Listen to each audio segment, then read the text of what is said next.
Agora você ouve uma palavra de vida com o pastor Érico Rodolfo Bussinger.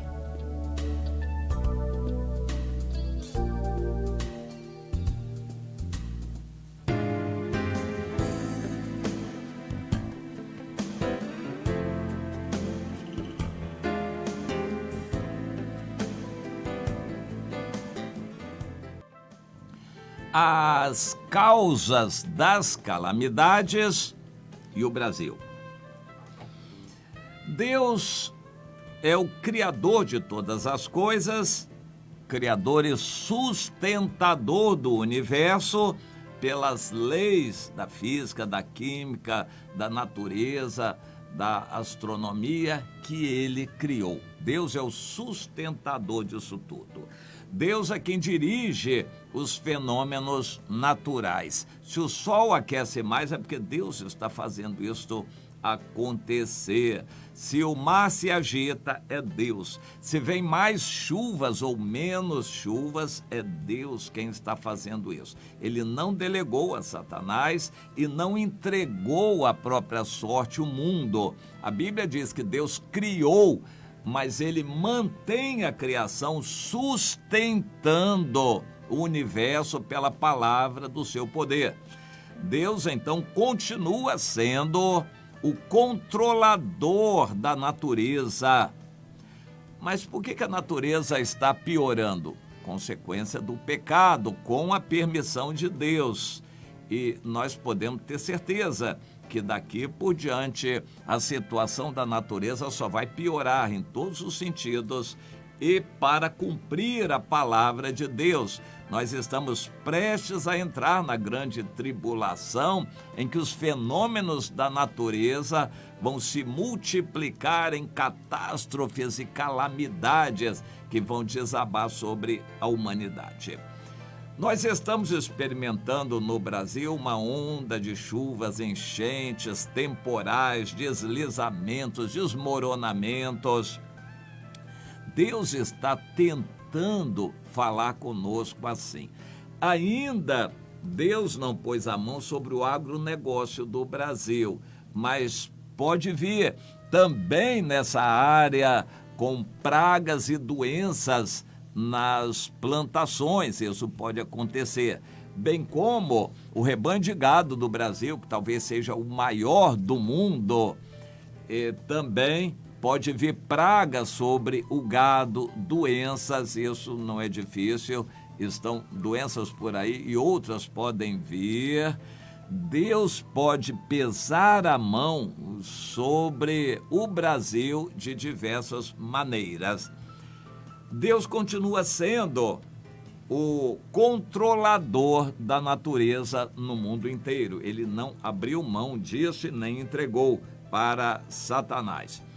Mas o Deus de Israel, na antiga aliança, condicionava o clima e todo o funcionamento da natureza à conduta do seu povo.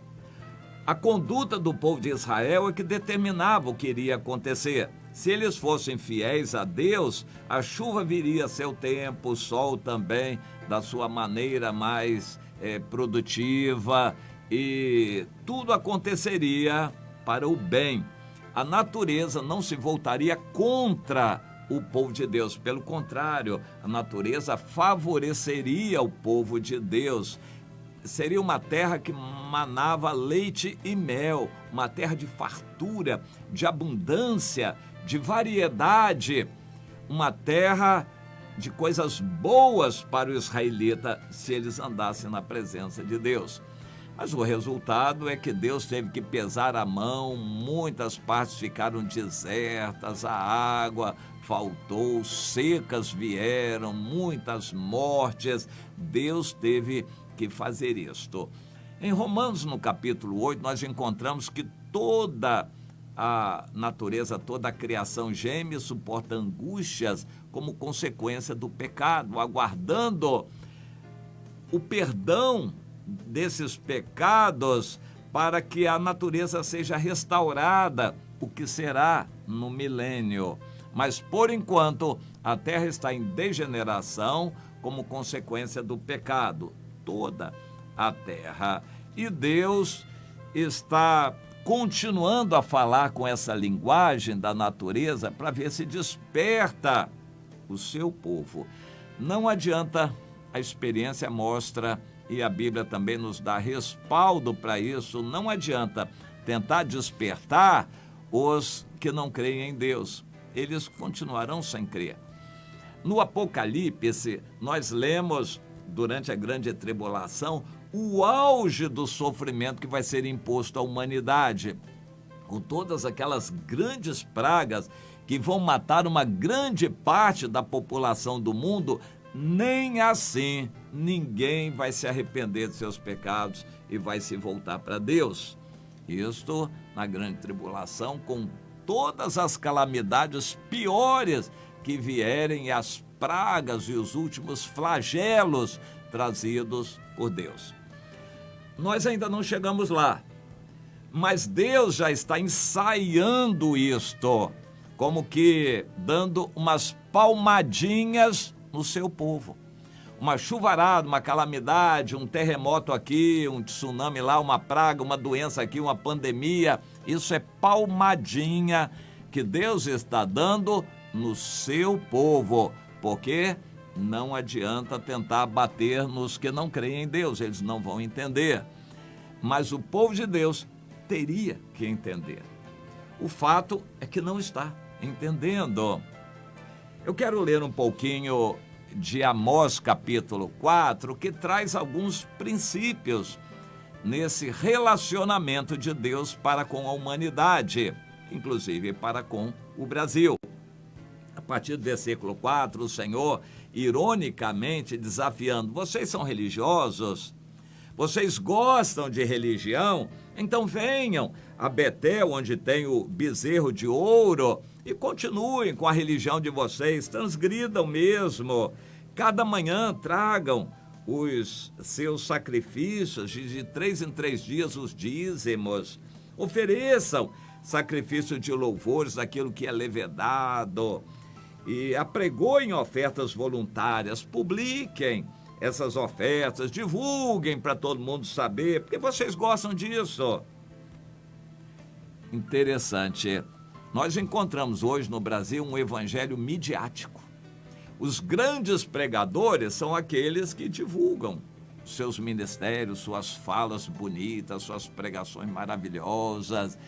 Eles gostam de grandes reuniões, grandes ajuntamentos, de grande publicidade, viralizam.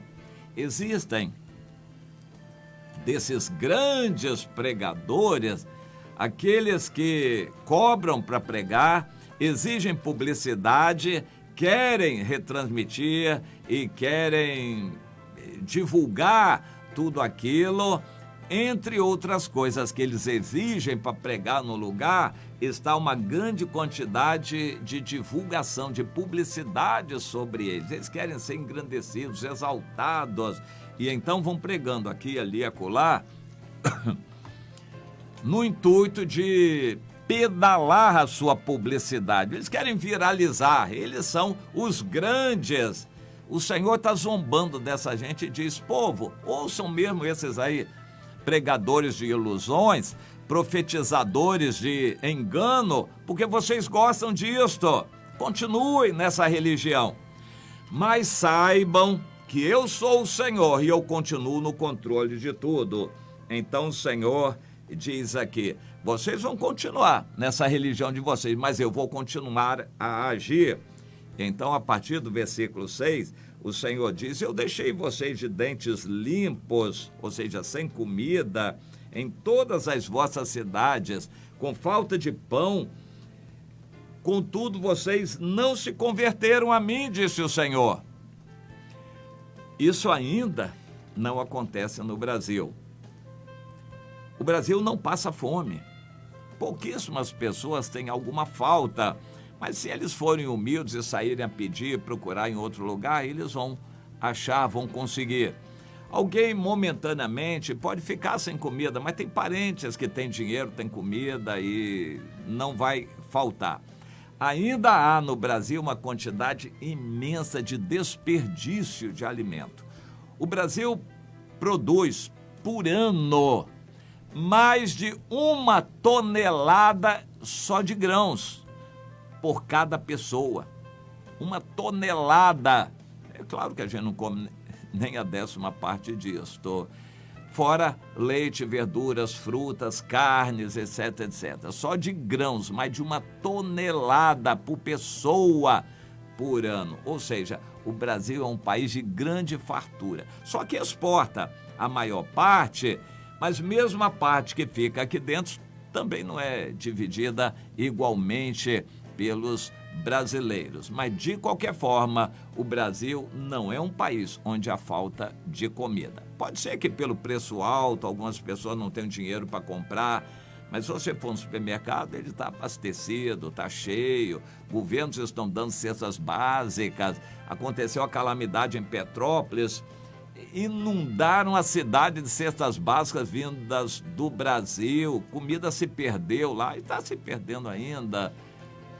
Ou seja, o Brasil não é um país que tem falta de comida, mas isso pode vir a acontecer. O Senhor pode fazer isso acontecer no Brasil. Há países no mundo onde está havendo falta de comida. O Brasil não, mas pode vir a acontecer. Deus pode nos tratar dessa maneira também. E aí ele diz, além disso, eu retive a chuva. Sobre uma cidade choveu, sobre outra não. Mas vocês andaram na seca, 2 a 3 cidades, indo a outra cidade para beberem água, mas não se saciaram. Contudo, vocês não se converteram a mim. Quando choveu demais, vocês procuraram socorro e ajuda, mas não se converteram a mim, não perguntaram, porque a chuva veio demais. Eu feri vocês, a lavoura de vocês com crescimento e a ferrugem, e o gafanhoto eu liberei, contudo vocês não se converteram a mim. Eu enviei a peste contra vocês, pandemia, doenças, isso Deus está fazendo no Brasil. Dengues e chikungunhas e covides, as várias covides e por aí vai.